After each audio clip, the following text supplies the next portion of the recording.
Assalamualaikum dan salam sejahtera semua. Hari ini saya nak kongsikan satu kisah yang tular. Kisah seorang suami yang sanggup menceraikan isterinya hanya kerana pertama kali nampak wajah sebenar tanpa solekan. Ya, kedengaran macam tak masuk akal. Tapi ini kisah benar yang berlaku di Emirat Arab Bersatu UAE. Dan daripada kisah ini kita boleh belajar banyak tentang cinta, kejujuran dan nilai sebenar dalam perkahwinan. Okey, mari kita tengok cerita sebenar. Menurut laporan, seorang lelaki di UAE memfailkan perceraian selepas pertama kali melihat wajah sebenar isterinya tanpa makeup. Kejadian ni berlaku selepas si isteri mandi laut dan bila dia keluar, semua solekan hilang. Suami dia terus terkejut sebab katanya dia tak kenal wanita ni di depannya. Selama ni isteri dia memang selalu pakai makeup tebal, lengkap dengan bulu mata palsu. Suami tu rasa tertipu sebab katanya wajah sebenar sangat berbeza dengan yang dia kenal semasa bercinta. Jadi, kita tengok reaksi orang ramai pula. Bila kisah ini tular, ramai orang bagi pandangan berbeza. Ada yang kata lelaki tu cetek fikiran tak matang. Allahu Akbar. Ada pula yang kata wanita tu pun bersalah sebab menipu dengan makeup berlebihan. Tapi persoalan besar kat sini, sejauh mana rupa paras boleh mempengaruhi perkahwinan? Patutkah cinta dinilai dari wajah luaran semata-mata? Kau rasa macam mana? Adakah cinta hanya sekadar tengok muka? Kalau kita fikir balik, sekarang ni banyak pasangan kenal melalui media sosial dengan filter, lighting dan makeup. Bila jumpa real life, kadang-kadang lain. Masalahnya ada yang jatuh cinta pada rupa bukan pada peribadi. Bila realiti muncul, kecewa. Tapi itu bukan salah makeup. Salah kita bila tak belajar kenal budi. Nilai dan pengajaran yang kita boleh ambil di sini. Kisah ni sebenarnya tunjukkan dua benda penting. Pertama, kuasa makeup. Betapa besarnya impak penampilan dalam membentuk persepsi. Kedua, rapuhnya setengah perkahwinan sebab dibina atas dasar yang salah. Kalau cinta itu berpaksikan kecantikan semata-mata, bila rupa berubah, cinta pun luntur. Tapi kalau cinta tu lahir dari hati, walau muka tanpa makeup pun tetap indah di mata pasangan. Masya Allah.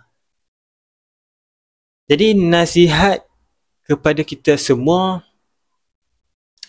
kepada para wanita, tak salah berhias.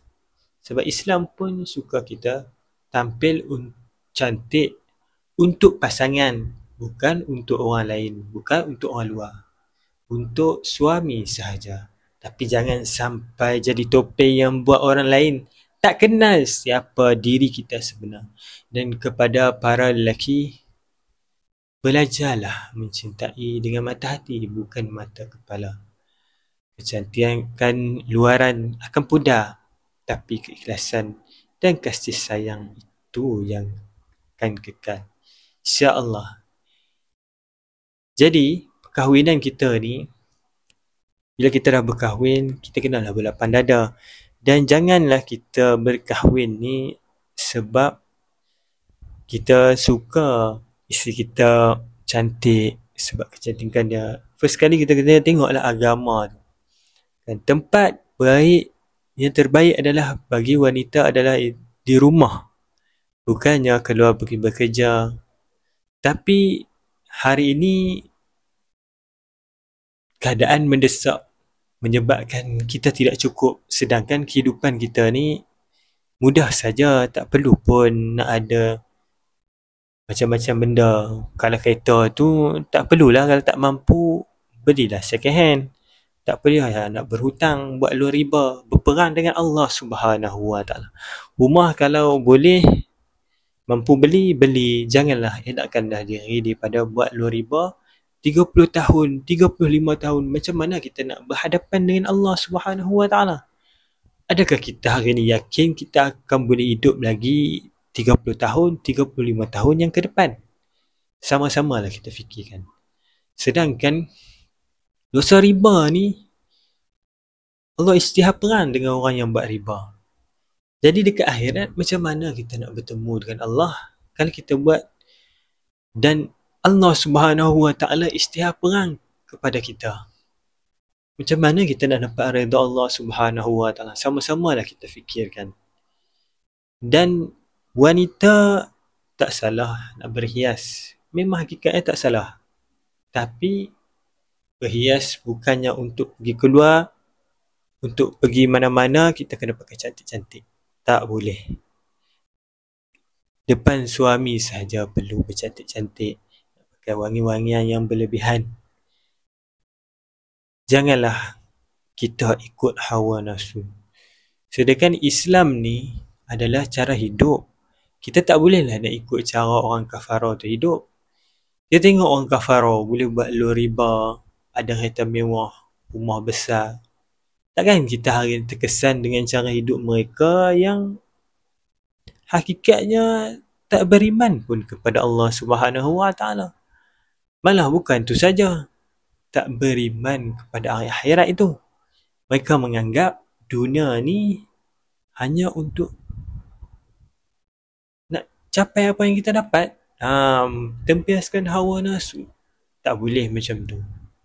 Kalau para lelaki sekalipun, kita ni berkahwin bukan nak tengok muka, rupa tu memang ada, tapi ke belakang sikit. Yang first sekali adalah agama.